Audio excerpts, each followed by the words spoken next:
আজকে আমরা একটা দারুণ গল্প শুনব কেমন? পিহু নামের একটা ছোট্ট মেয়ের গল্প।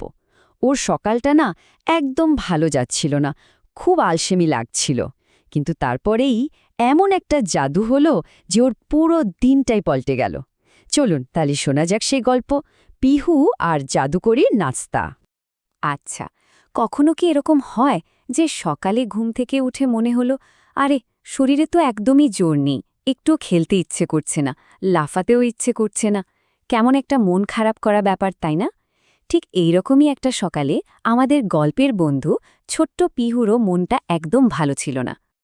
তো গল্পের এই প্রথম অংশে আমরা দেখব পিহুর সেই আলসে সকালটার কথা, দেখব ওর সমস্যাটা ঠিক কী ছিল। তো সকালের মিষ্টি রোদ এসে পড়েছে পিহুর ঘরে।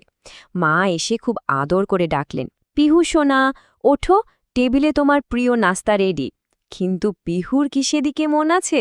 একদমই না। ও বিছানা থেকে এক লাফে নেমে বলল, না মা, আমার একদম খিদে পায়নি, আমি এখন খেলব। পিহু তো দৌড়ে গেল ওর সবচেয়ে প্রিয় বন্ধু রোবট স্পার্কির কাছে। কিন্তু একই, স্পার্কি তো একটু নড়ছে না, ওর লাইটও জ্বলছে না। এটা দেখে পিহুর মুখটা একদম ছোট হয়ে গেল। ও প্রায় কেঁদেই ফেলল আর মাকে ডাক দিয়ে বলল, মা, তাড়াতাড়ি এসো, দেখো আমার স্পার্কিটা কাজ করছে না। কিন্তু পিহু তো আর তখন জানত না যে ওর বন্ধু স্পার্কের এই সমস্যার মধ্যেই কিন্তু ওর নিজের সমস্যার সমাধানও লুকিয়ে আছে। কিভাবে, তাই ভাবছেন তো? সেই রহস্যের চাবিটা ছিল ওর মায়ের কাছেই। পিহুর মন খারাপ মুখটা দেখে মা মুচকি হাসলেন। তিনি পিহুকে কোলে তুলে নিলেন, তারপর পেটে আলতো করে একটু সুরসুরি দিলেন আর কানে কানে এমন একটা কথা বললেন যা ছিল একদম জাদুর মতো।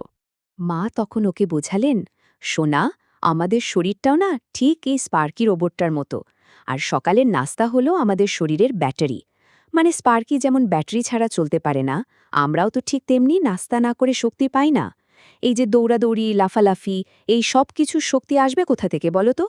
শরীরের ব্যাটারি কথা যে শুনে পিহুর চোখ তো গোল গোল হয়ে গেল।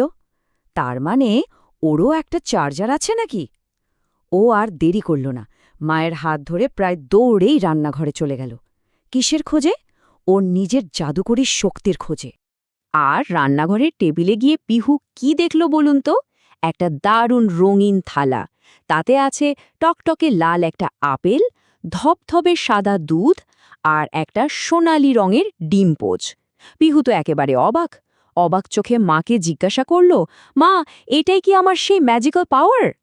মা হেসে বললেন, হ্যাঁ সোনা, একদম তাই। এই যে লাল আপেলটা দেখছিস, এটা তোকে দেবে হরিণের মতো ফাস্ট দৌড়ানোর শক্তি। আর এই যে দুধের গ্লাস, এর মধ্যে আছে তোর হাড়গুলোকে পাথরের মতো স্ট্রং করার জাদু। মায়ের কথা শুনে পিহু তো সুপার এক্সাইটেড। কিন্তু এই জাদুকরি নাচটা কি আসলেই কাজ করবে? চলুন দেখি এরপর কি হলো। মা হাসিমুখে বললেন, খেয়েই দেখ না জাদুটা কি। পিহু একটু কিন্তু কিন্তু করে আপেলটা একটা ছোট্ট কামড় দিল। ওর ছোট্ট মনে তখন অনেক প্রশ্ন, সত্যি কি এটা খেলে ওর শক্তি বাড়বে? আর কামড় দেওয়ার সাথে সাথেই যেন জাদুটা হয়ে গেল। পিহু ফিল করল ওর ভেতরটা কেমন যেন চনমনে হয়ে উঠছে। ওর পা দুটো নিজে থেকেই নাচতে শুরু করল। আর ওর মনে হতে লাগল যে ওর ছোট্ট হাত দুটো দিয়ে ও যেন দুনিয়ার সব কিছু তুলে ফেলতে পারবে।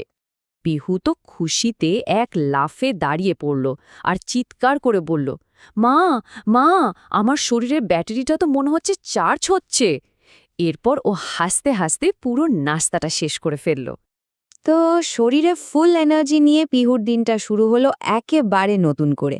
আর এভাবেই একটা দারুণ সুন্দর দিনের শেষে ও একটা খুব দরকারি জিনিস শিখে গেল।